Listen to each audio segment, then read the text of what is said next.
Bagong taon na pero hindi pa rin nagbabagong ilang mga motorista, marami pa rin ang pasaway. Sa La Union may nag-counterflow na driver at ang inunahan niyang sasakyan, police mobile pala. Nakatutok si Tina Panganiban Teres. Puno ng mga sasakyan na masikip na diversion road sa San Fernando City, La Union. Ang isang van nag-counterflow. Bago pa makatawid ng intersection ng van, sinita ito ng isang police mobile.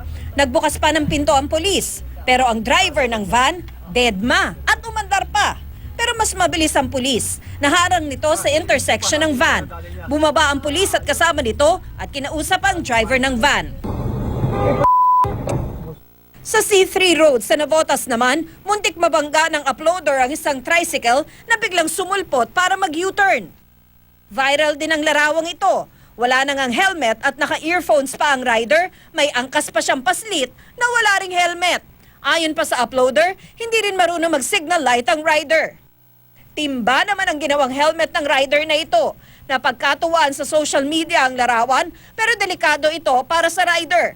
Wala nang ang sapat na proteksyon ng kanyang ulo, pwede pang tumakip sa kanyang mukha ang timba at maging sanhi ng aksidente.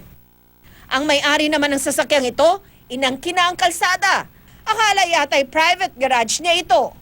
Tina Panganiban Perez, Nakatutok, 24 Oras.